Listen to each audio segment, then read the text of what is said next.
Dieu. Tu es Dieu à la bannière. Tu es notre Dieu ce matin. Et ce grand Dieu est là pour son peuple, pour nous, Seigneur. Sois magnifié, sois glorifié, Seigneur. Merveilleux tu es. Formidable, Seigneur. Tu as toujours été avec nous, Seigneur. Tu es là au milieu de nous. Nous sommes rassemblés autour de toi, Jésus. Et nous savons, Seigneur, que tu vas nous faire du bien. Du bien par ta parole, Seigneur, alors que tu nous as déjà fait du bien. Par la louange et l'adoration, Seigneur, par ta présence qui est permanente dans ces lieux. Et ta parole va aussi nous faire du bien. Sanctifie ta parole, Seigneur. Oins ta parole, oins, Seigneur, ton serviteur. Et bénis ces instants, que cette parole fasse du bien, Seigneur, à ton peuple. Pour la gloire de ton nom. Au nom de Jésus-Christ. Amen. Gloire au Seigneur. Shalom, bien-aimés. Le Seigneur est bon. Il nous réunit encore en ce dimanche matin dans sa maison pour nous parler. Il a quelque chose à nous dire. Il veut nous faire du bien. Sans plus tarder, nous ouvrons nos Bibles dans 1 Roi chapitre 11. 1 Roi chapitre 11. Nous commençons la lecture à partir du verset 1. Nous lisons.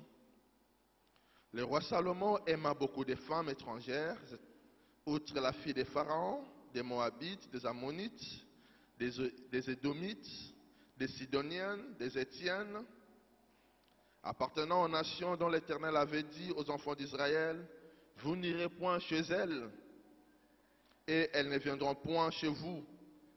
Elles tourneraient certainement vos cœurs du côté de leur Dieu. Ce fut à ces nations que s'attacha Salomon, entraîné par l'amour. À l'époque de la vieillesse de Salomon, ces femmes inclinèrent son cœur vers d'autres dieux, et son cœur ne fut point tout entier à l'Éternel son Dieu, comme l'avait été le cœur de David son père. Salomon alla après Astarté, divinité des Sidoniens, et après Milcom, l'abomination des Ammonites. Et Salomon fit ce qui est mal aux yeux de l'Éternel, et il ne suivit point pleinement l'Éternel comme David son père. Alors Salomon bâtit sur la montagne qui est en face de Jérusalem un haut lieu pour Kémosh, l'abomination des Moab, et pour Moloch, l'abomination des Ammons. Et il fit ainsi pour toutes ces femmes étrangères qui offraient des parfums et des sacrifices à leur Dieu. L'Éternel fut irrité contre Salomon parce qu'il avait détourné son cœur de l'Éternel, le Dieu d'Israël, qui lui était apparu 2 fois. Il lui avait à cet égard défendu d'aller après d'autres dieux, mais Salomon n'observa point les ordres de l'Éternel. Et l'Éternel dit à Salomon, puisque tu as agi de la sorte, et que tu n'as point observé mon alliance et mes lois que je t'avais prescrites, je déchirerai les royaumes de dessus toi, et je les donnerai à ton serviteur. Verset 14. L'Éternel suscita un ennemi à Salomon, Hadad l'Édomite, de la race royale d'Édom. Amen. Je préfère qu'on arrête là, on aurait bien continué la lecture. Nous allons là et nous allons exploiter presque tout le chapitre. Et ce matin, j'aimerais que nous puissions réfléchir ensemble autour de ce thème. Être fidèle à Dieu en tout temps. Fidèle à Dieu en tout temps. Il est certes vrai quand on parle de la fidélité, déjà ce mot-là est un tout, il suffit à lui-même. Mais nous ajoutons être fidèle à Dieu en tout temps. Et ce thème, nous allons bien sûr réfléchir au-dessus de ce thème, mais nous aurons 2 pensées à développer ce matin. La première pensée, nous allons voir ensemble que quand on est fidèle à Dieu, Dieu éloigne de nous les ennemis. Nous avons toutes sortes d'ennemis. Nous avons des ennemis visibles comme des ennemis invisibles. Peu importe le nombre, la nature de ces ennemis, mais quand nous manifestons la fidélité vis-à-vis de notre Dieu, lui à son tour, qu'est-ce qu'il fait? Il vient, il devient l'ennemi de nos ennemis. Il commence à les éloigner un à un après nous, et pour nous donner du repos.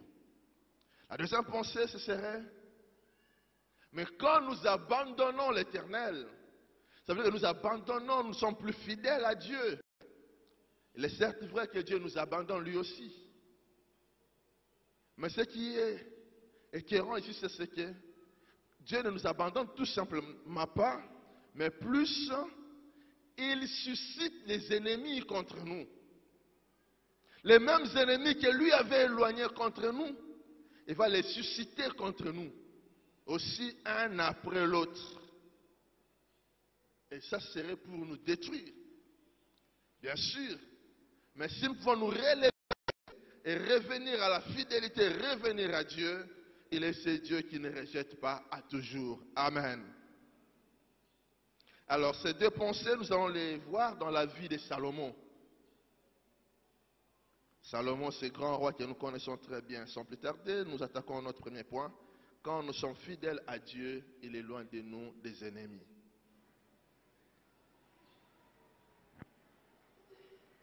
La vie de Salomon a été caractérisée d'abord par la fidélité à Dieu. Et quand nous parlons de la fidélité, nous faisons plus référence à l'observation de la parole de Dieu. On ne peut pas dire que l'on est fidèle à Dieu si on n'observe pas la parole de Dieu. La fidélité vis-à-vis de Dieu se mesure par la manière dont nous mettons en pratique la parole de Dieu.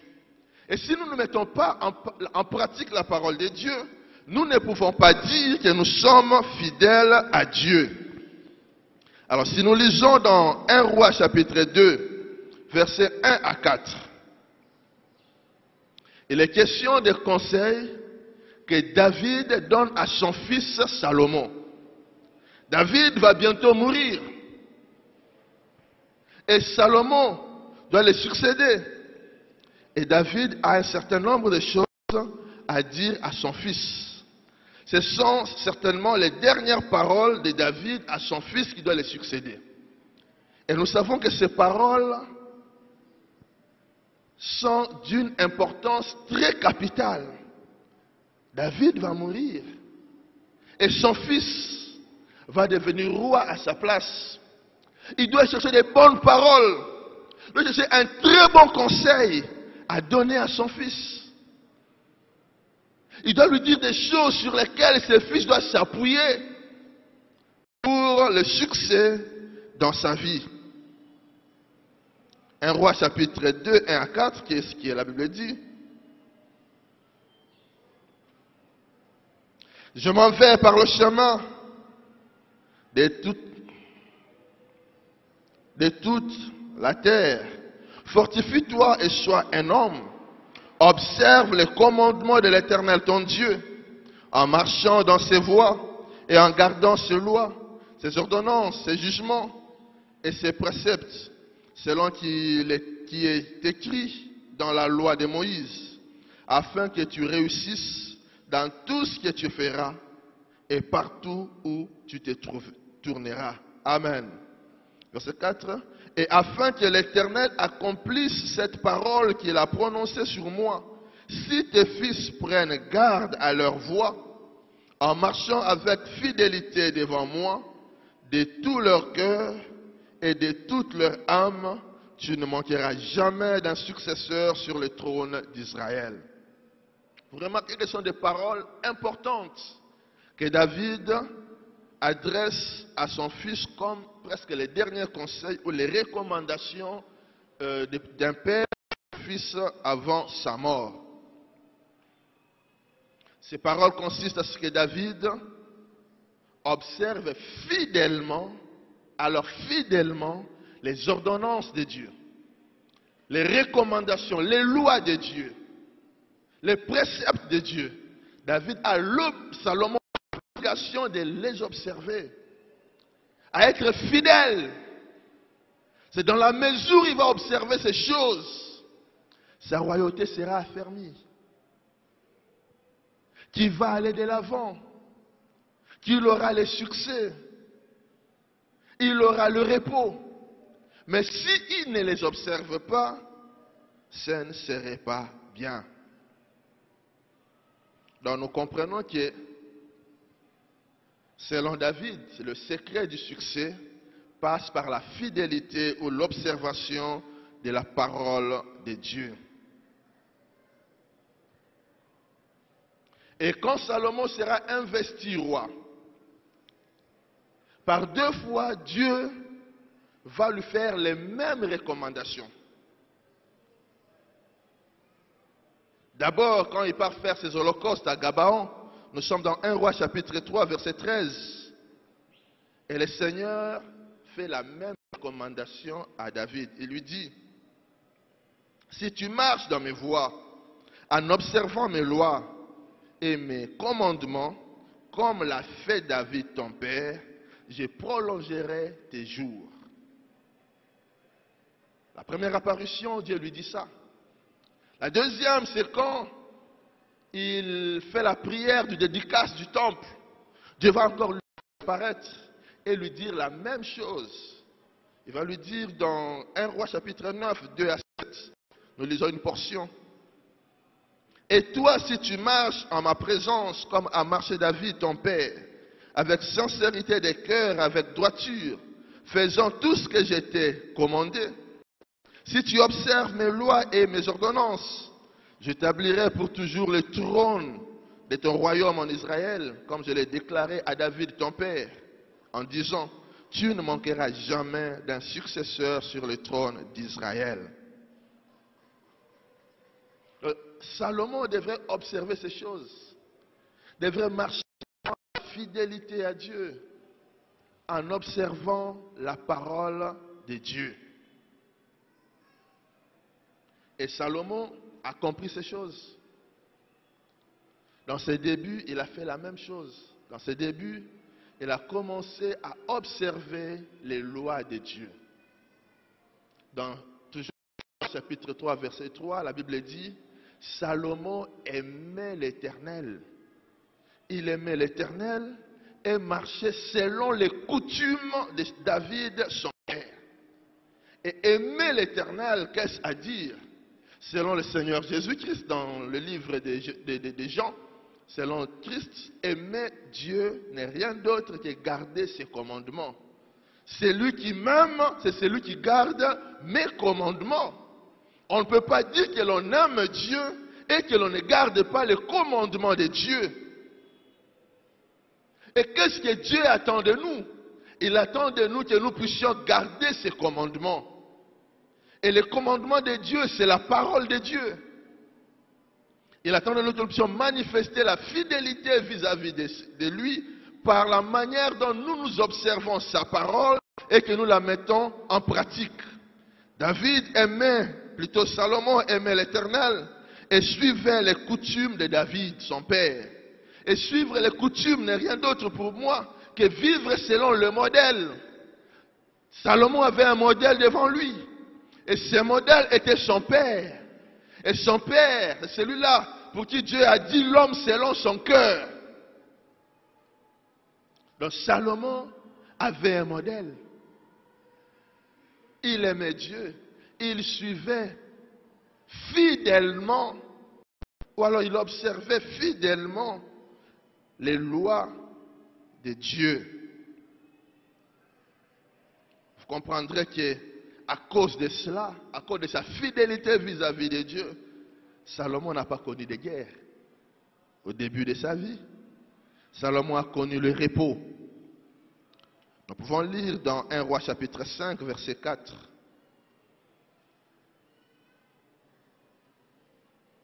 Maintenant l'Éternel mon Dieu m'a donné du repos de toutes parts, plus d'adversaires, plus de calamités. Il a connu le repos de toutes parts. Il n'avait plus d'adversaires parce qu'il était fidèle à Dieu et Dieu s'est chargé de chasser tous les ennemis. Un après l'autre, Dieu les a chassés, les a éloignés de Salomon. Parce que c'était un homme fidèle. C'était un homme qui aimait Dieu, qui observait les lois et les ordonnances de son Dieu. C'est ainsi que, n'ayant plus de combat à gauche et à droite, il ne pouvait que piloter les projets de son père, les projets de la construction du temple d'Israël. Mais présenter les choses de la manière dont je viens de les faire, ça paraît facile. C'est comme si tout était facile pour Salomon. Tout allait comme sur des roulettes. Il est fidèle, facilement on est fidèle à Dieu. Laissez-moi vous dire que la fidélité vis-à-vis de Dieu n'a toujours pas été facile.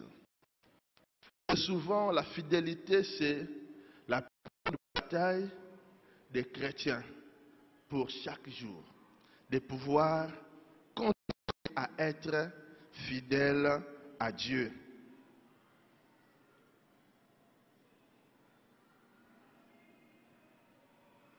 Mais seulement quand on est fidèle à Dieu, Dieu à son tour nous manifeste ses bontés et il chasse loin de nous tous les ennemis. Nous devons être fidèles à Dieu en tout temps, frères. Nous devons être fidèles à Dieu en tout moment. C'est ça même notre thème. Être fidèle à Dieu en tout temps. C'est-à-dire quand tout marche bien et quand tout marche mal. Tout ne marchera pas toujours bien. Il y a des gens qui sont en train de s'aimer la fidélité aujourd'hui.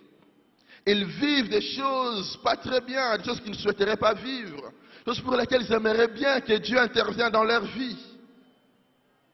Mais jusque-là, ils ne voient pas la lumière. Ils sont en train de s'aimer la fidélité.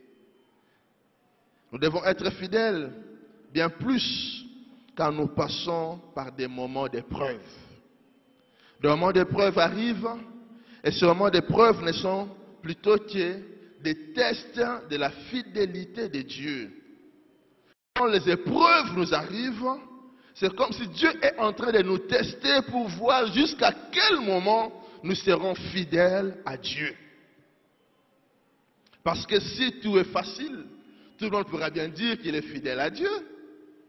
Mais quand il y a des oppositions, quand il y a l'épreuve, c'est à ce moment-là que la personne, la fille, le frère, l'homme de Dieu, va démontrer sa fidélité à Dieu. Et on n'est pas fidèle seulement un jour. La fidélité, ce n'est pas question d'un jour. Ce n'est pas question d'une semaine, de 2 ans, non. C'est une question de toute une vie. Être fidèle à Dieu, c'est une question de la vie. Et Dieu est en train de regarder, de voir si mon enfant sera fidèle, même quand il y a cette épreuve qui lui arrive. Sera-t-il encore fidèle? Va-t-il observer la parole de Dieu ou bien va la rejeter? C'est dans la mesure où nous allons continuer à observer cette parole que maintenant Dieu commencera à éloigner les ennemis. Mais si nous disons, ah, j'ai été fidèle pendant 1 mois, pendant 2 ans, pendant 3 ans, je n'ai rien vu. Mais qui vous a dit que Dieu chasserait les ennemis après 1 année? Dieu sait à quel moment il va les chasser. Mais Dieu veut voir votre fidélité vis-à-vis de lui. Vous savez, quand Israël s'est retrouvé en Égypte, plutôt dans le désert, quand il a quitté l'Égypte, la route la plus courte existait pour atteindre Canaan. Mais Dieu a préféré faire traverser son peuple à travers un chemin, le chemin le plus long, le chemin du désert, le chemin où ils ont fait 40 ans dans le désert. C'était pour les éprouver. C'était pour tester leur fidélité. Nous lisons dans Deutéronome chapitre 8, verset 2. La Bible dit, Deutéronome chapitre 8, verset 2. Souviens-toi de tous les chemins que l'Éternel ton Dieu t'a fait faire pendant ces 40 années dans le désert, afin de t'humilier et de t'éprouver pour savoir quelles étaient les dispositions de ton cœur et si tu garderais ou non ses commandements. Dieu te fait passer par ces chemins-là pour voir tout simplement si tu vas garder ses commandements. Et pourtant c'est pénible pour toi. Et pourtant c'est dur. Et pourtant c'est méprisant pour toi, c'est humiliant. Oui, Israël était humilié dans le désert. Israël a souffert dans le désert. C'était le test de la fidélité. Seras-tu encore fidèle pendant ces moments difficiles? Seras-tu encore fidèle à l'égard de Dieu? Bien-aimés, frères et sœurs dans le Seigneur, vous qui passez par des moments troubles, des moments difficiles, croyez-moi, alors que vous marchez avec Dieu, Dieu est avec vous. Dieu ne vous abandonne pas. Il est là, ses yeux sont constamment ouverts sur vous. Il attend que vous lui démontriez jusqu'où vous êtes fidèles. Il y en a qui ont été fidèles jusqu'à la mort. Souvenez-vous de Shadrach, de Meshach et d'Abednego. Souvenez-vous de David, de Daniel. Shadrach et Abednego, la fournaise ardente, à cause de la fidélité de Dieu. Mais Dieu leur a témoigné ses bontés, en faisant en sorte que le feu n'ait pas des effets dans leur vie. Et que les lions ne puissent pas dévorer Daniel. Parce que c'était des personnes fidèles à Dieu. Bien-aimé, le feu ne va pas vous brûler. Les lions ne vont pas vous dévorer. Dans la mesure où vous êtes fidèles à Dieu. Amen. Et la Bible dit dans Jacques chapitre 1 verset 12. Heureux l'homme qui supporte patiemment la tentation. Car après avoir été éprouvé, il recevra la couronne de vie que le Seigneur a promise à ceux qui l'aiment. Heureux l'homme qui supporte patiemment. Il y a la mesure de la patience, il y a la mesure de la persévérance. Dans l'épreuve, nous persévérons. Et cet homme est heureux. Pourquoi? Parce qu'après avoir vaincu, remporté cette victoire, après avoir reçu au test de fidélité, il recevra la couronne de vie. Dieu va t'honorer parce que tu l'auras aussi honoré.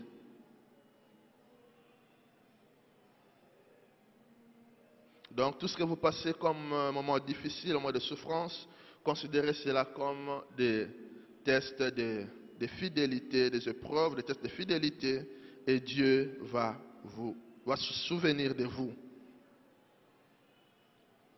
Amen.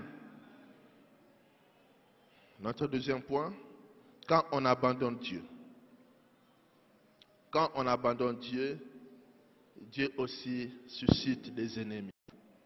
Il nous suscite des ennemis. Salomon n'a pas tout simplement abandonné les conseils de son père. Vous avez constaté dans la lecture que nous venons de faire que Salomon finalement, il va abandonner le Seigneur.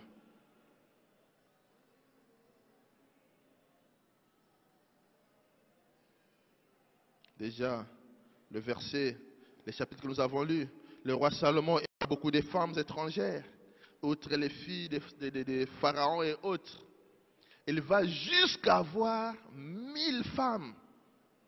Wow. Salomon va abandonner le conseil de son père.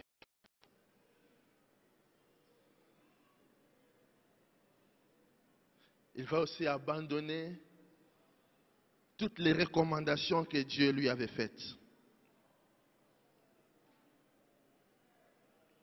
Dieu lui a parlé à Gabaon, Dieu lui a parlé à Jérusalem. Il était question pour lui de marcher dans la présence de Dieu en observant fidèlement toutes les lois de Dieu, pour que Dieu à son tour continue à éloigner ses ennemis. Dieu l'a fait. Dans un premier temps, Dieu a fait. Dieu a éloigné pour lui tous ses ennemis. Mais Salomon, pour avoir rejeté la parole de Dieu, il a même rejeté la recommandation que Dieu a faite pour tous les rois en Israël. Il y a une parole que Dieu avait dite, des choses que le roi ne devrait pas faire. Mais Salomon a quand même fait cela dans Deutéronome chapitre 17, versets 14 à 17. J'ai lu une portion.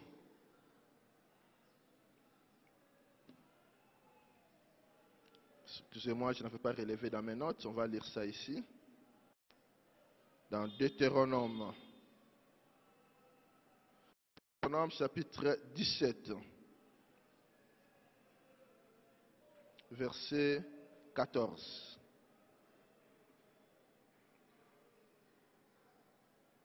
Lorsque tu seras entré dans le pays que l'Éternel ton Dieu te donne, lorsque tu le posséderas, tu auras établi, tu auras établi ta demeure, et que tu diras, je vais mettre un roi sur moi, comme toutes les nations qui m'entourent.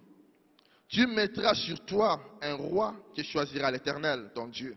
Tu mettras un roi du milieu de tes frères. Tu ne pourras pas te donner un étranger qui ne soit pas ton frère, mais qui n'ait pas un grand nombre de chevaux et qui n'amène pas le peuple en Égypte pour avoir beaucoup de chevaux. Car l'Éternel vous a dit, vous ne retournerez plus par ces choses.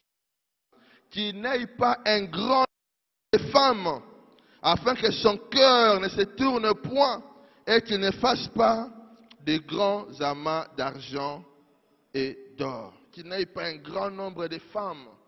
Là, Dieu ça parle pour le roi qui n'était même pas encore venu, le roi en Israël, que ce roi ne devrait pas avoir beaucoup de femmes.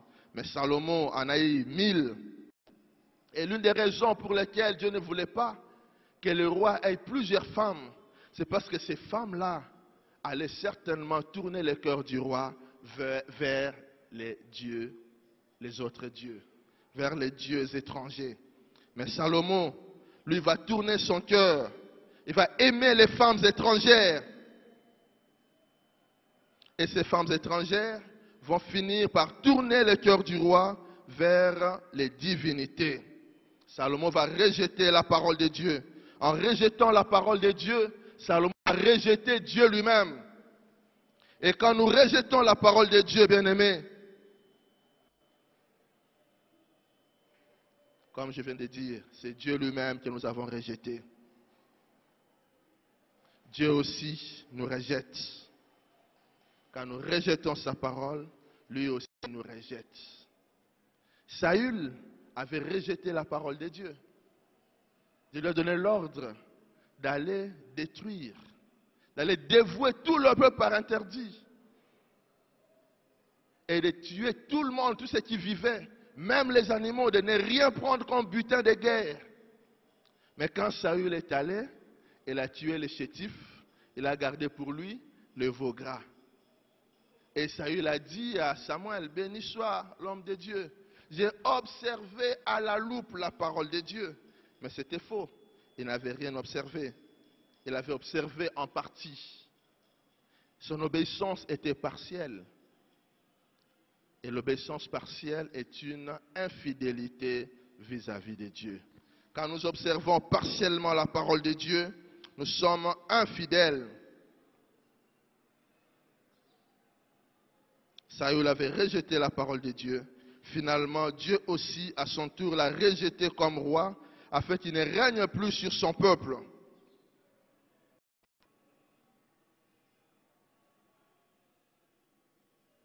Bien-aimé, quand on est fidèle à Dieu, on obéit à sa parole, quel qu'en soit le prix. Quel qu'en soit le prix. Si nous disons que nous sommes fidèles à Dieu, nous sommes appelés à obéir à sa parole. Il n'y a pas de demi-mesure, on n'a pas de choix. Nous obéissons et point. Il n'y a pas autre chose.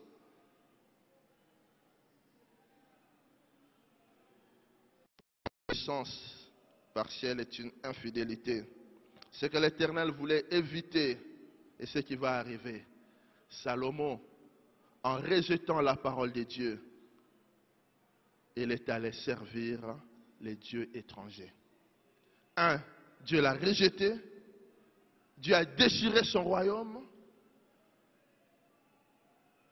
Et lui, à son tour, il est allé servir les dieux étrangers. Salomon va tomber dans l'idolâtrie. Vous savez, David aussi, en son temps, il a commis des actes répréhensibles. Mais David n'est jamais tombé dans le culte des faux dieux. Mais Salomon s'est donné dans l'idolâtrie. Il s'est mis à adorer les faux dieux, jusqu'à construire des hauts lieux même en face de Jérusalem. Pourquoi? À cause des femmes étrangères. Elle a pris les femmes étrangères. Ces femmes ont tourné son cœur vers ces divinités, ces faux dieux, ces dieux faits de mains d'hommes. Et Salomon a commencé à les adorer. Et cela a irrité le Seigneur. Le Seigneur s'est très fâché contre Salomon pour ce qu'il avait fait. Salomon, l'homme le plus sage, est sombré dans l'idolâtrie à cause de ces femmes étrangères. J'aimerais que nous puissions nous souvenir, frères, de cette femme étrangère au nom de Delilah. Vous savez, la femme étrangère n'a pas peur ni de ta sagesse, ni de l'onction, ni de ta taille. Elle n'a pas peur de ça. Tu peux avoir l'onction. Tu peux faire tomber des gens comme tu le veux. Mais la femme étrangère qui s'approche, elle a une influence telle qu'elle va te faire tomber. Et la femme étrangère de Delilah va faire tomber Salomon. Et Samson. Les grands Samson. Les grands Samson. Lui qui est le militaire bien formé des Philistins ne pouvait pas lier. Mais devant la femme de Delilah, Samson était comme un petit chien qu'on a facilement dompté. Et finalement, Samson sera là en train de divertir le prince des Philistins. Pourquoi? Parce que vaincu par la femme étrangère. Nous sommes appelés à faire attention, bien-aimés, avec la femme étrangère. La femme étrangère est aussi symbole de religion. Nous sommes appelés à faire attention avec d'autres religions. Toutes les personnes qui se sont liées avec la femme étrangère, bien-aimés, ne se sont pas approchées de Dieu. Se sont plutôt enfoncées dans le mal. C'est pourquoi dans la Bible, bien-aimés, le Seigneur nous interdit des mélanges. Il nous interdit, il nous dit c'est à nous de quitter, de ne pas aller auprès d'eux. Mais beaucoup de gens aimeraient bien être dans des liaisons avec des femmes, des religions, des femmes étrangères. Et quand bien les hommes de Dieu disent, ils ne veulent pas écouter. Beaucoup d'hommes sont comme ça. Les hommes ont fait dans les églises, ils sont partis, ils ont pris une épouse quelque part là, une femme étrangère, l'ont amenée à l'église pour la convertir. C'est Dieu qui convertit. Ce n'est pas un homme qui convertit. Alléluia. C'est Dieu qui convertit. Et c'est vice-versa. Attention, bien-aimés.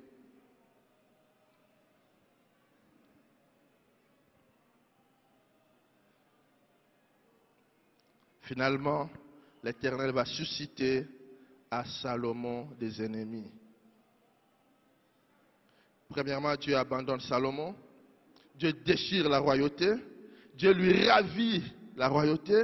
Il les donne à son serviteur. Deuxièmement, il va lui susciter des ennemis. Au verset 14 de notre passage de base, il lui suscite d'abord Hadad, l'édomite. Au verset 23, il lui suscite un autre ennemi, Rezon, fils d'Eliada. Et au verset 26, il lui suscite Jéroboam, son propre serviteur, à qui Dieu va donner la royauté. Alléluia. Être fidèle à Dieu en tout temps. Dieu choisit Salomon pour lui donner la royauté. Dieu lui donne des ordres pour lesquels il devrait observer pour que Dieu les garde. C'était sans appui d'autres personnes. Mais Dieu vous a donné la position. Dieu vous a donné le pouvoir. Dieu vous a donné tout ce que vous avez. Dieu attend de vous la fidélité. Il n'attend pas de vous que vous alliez toucher à l'occultisme pour vous maintenir là où vous êtes. L'occultisme ne vous a pas donné ça. Il ne vous attend pas d'aller tremper dans la franc-maçonnerie pour garder ce que Dieu vous a donné. Il ne vous attend pas d'aller tremper dans des choses, dans des fétiches, parce que vous avez une certaine position. Maintenant, pour vous maintenir, vous devrez aller chercher l'occultisme. Non. Et ça, c'est vrai pour nous tous. à tous les niveaux. Quand Dieu nous donne quelque chose, une position, Dieu attend de nous la fidélité. Et quand nous sommes fidèles vis-à-vis de ce Dieu, c'est lui-même qui nous sécurise. Personne d'autre ne va nous sécuriser. C'est Dieu qui va te sécuriser. Quand il te donne le mariage, c'est lui qui sécurise ce mariage. Tu n'as pas besoin d'aller chercher des puissances ailleurs pour sécuriser cela. Dieu est avec toi. Il n'y a qu'un seul secret, être fidèle. Observe la parole de Dieu et Dieu va te sécuriser. Si tu pars chercher ailleurs, là tu auras abandonné Dieu. Et quand tu l'abandonnes, il va t'abandonner. Quand il t'abandonne, non seulement il t'abandonne, il va lui-même devenir ton ennemi. Il va aller chercher ces ennemis-là que lui avait éloignés de toi. N'est-ce pas que tu as des ennemis dans la famille? Tu n'as pas de tantes, tu n'as pas des oncles en tant qu'Africain. Y a-t-il pas des gens dans la famille qui te veulent du mal? Des ennemis que tu vois, que tu ne peux pas voir. Des puissances, des démons. Ta vie est compliquée. C'est Dieu qui veut les éloigner de toi. Mais reviens à lui. Peut-être que tu es infidèle vis-à-vis de Dieu. Peut-être que ta fidélité est partielle. Tu observes partiellement la parole de Dieu. Nous l'avons dit que c'est une infidélité. Mais Dieu ne rejette pas pour toujours. Si ce matin même, tu prends la résolution de revenir vers Dieu, si tu te réponds, tu prends la résolution à partir de maintenant de marcher dans la voie de Dieu en observant la parole de Dieu. Oui, ce ne serait pas facile, mais Dieu, c'est lui qui suscite en nous le vouloir et le faire selon son bon plaisir. C'est lui qui nous soutient quand nous sommes faibles, il nous soutient. Quand nous nous appuyons sur lui, nous demandons son secours, il nous secourt, il ne nous abandonne jamais. Et quand nous revenons à lui, même si les ennemis commençaient déjà à opérer en nous, Dieu va revenir aussi. Car il est avec nous quand nous sommes avec lui. Il revient et il commence à les chasser encore. Et il va te donner du repos de toutes parts. Amen. Nous courbons notre tête en prière. Nous voulons prier le Seigneur.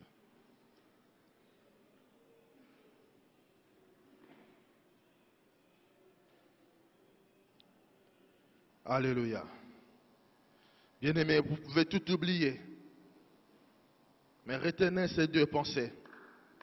Quand on est fidèle à Dieu, peu importe les adversités, peu importe ce que vous vivez, le Seigneur finira par éloigner de vous les ennemis.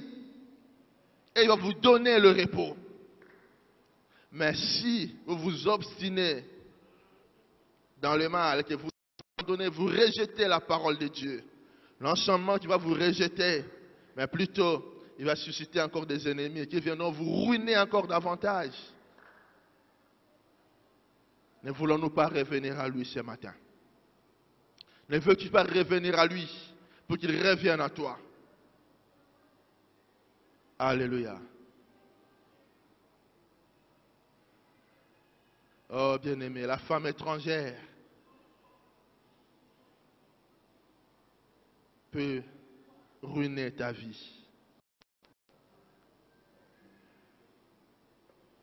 Alléluia. Est-il quelqu'un parmi nous ce matin qui a été touché par cette parole et qui veut que le Seigneur intervienne dans sa vie et que le Seigneur se relève encore dans sa vie et qu'il lui fasse du bien, qu'il éloigne de lui des ennemis? Lève tout simplement la main là où tu es, nous allons prier pour toi. Tu passes par des moments difficiles et pourtant tu es fidèle. Bien-aimé, ce sont des épreuves. C'est un test de fidélité pour toi. Demeure encore fidèle. Dieu va te récompenser. Tu es en train de s'aimer la fidélité. Dieu va te récompenser. Appuie-toi sur lui. Merci pour les mains qui s'élèvent. Est-il quelqu'un d'autre? Merci. Merci. Levez bien la main, bien-aimé. Merci. Merci. Merci. Vous qui avez levé les mains, mettez-vous debout, s'il vous plaît. S'il vous plaît. Nous avons nos yeux fermés, tête courbée. Levez-vous. Jusqu'à la mort, je serai bien-aimé, le Seigneur est là. Jusqu'à le Seigneur est là, bien-aimé. Fidèle ça bouillonne dans votre cœur. Quelque part, le Seigneur vous a touché. Et vous voulez répondre à cette parole. Lèvez-vous. On va prier pour vous. Vous êtes sans force. Vous pleurez tellement.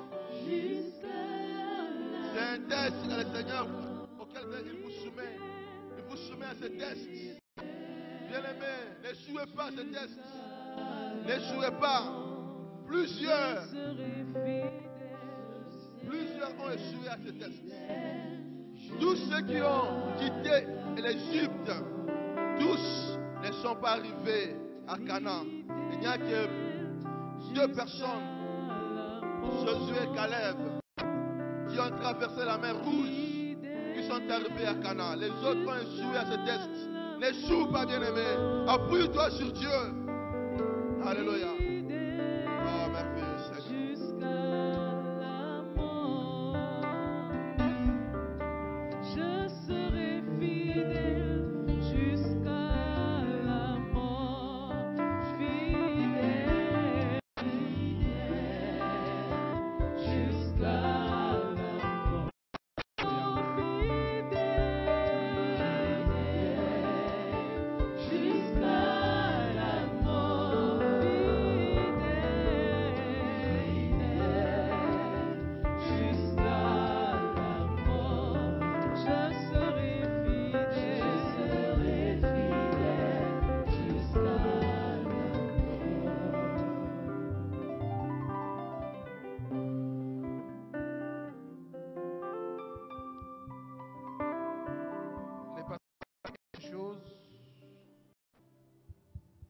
Que je pense chacun de nous a retenu. Que le test de fidélité, c'est pour nous tous. Il n'y a personne qui peut se dire qu'il n'est pas devant ce test. Et ça m'étonne qu'il y ait seulement quelques-uns qui se sont levés. Parce que tous, le Seigneur nous demande d'être fidèles.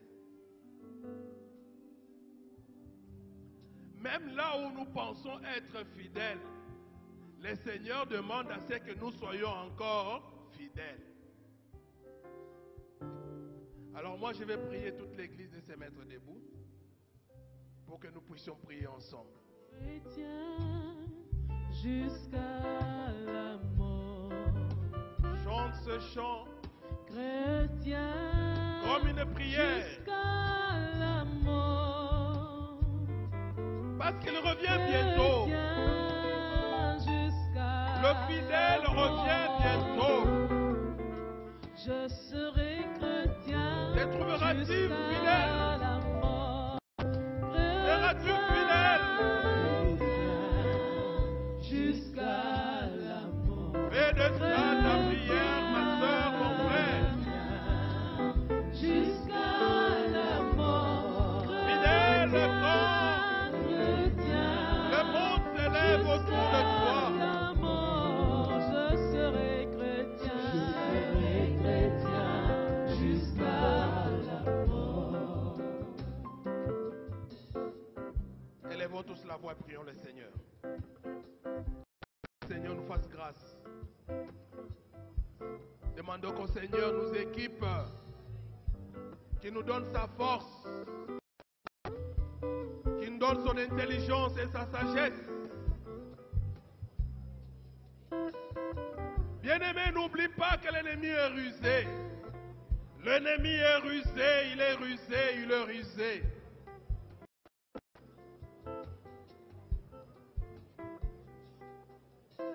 Il est rusé.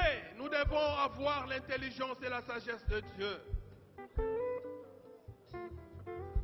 Oh, désire ce matin que le Seigneur te remplisse de sa force par son esprit, afin que tu lui sois fidèle. Fidèle. Fidèle. Non pas en un jour, à 2 jours, à 3 jours, 1 mois, 1 année, mais jusqu'à la mort. Même à la mort de la croix, car il est le modèle.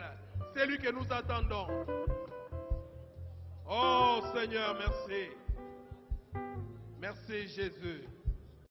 Merci Jésus.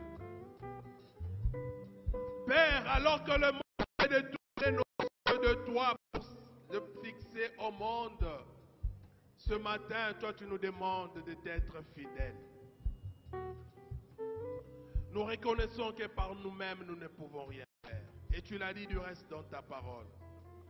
Voilà pourquoi, Seigneur, ce matin, que ton esprit, Seigneur, qui est l'esprit de force et non de timidité, oui, nous arme, Seigneur mon Dieu, pour le reste de temps de vie que tu donnes à tout un chacun de nous, que nous vivions la fidélité.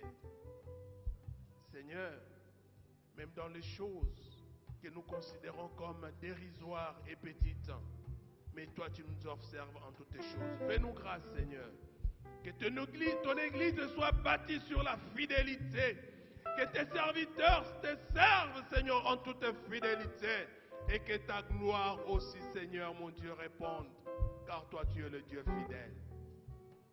Merci, Père. Au nom de Jésus. Amen. Amen.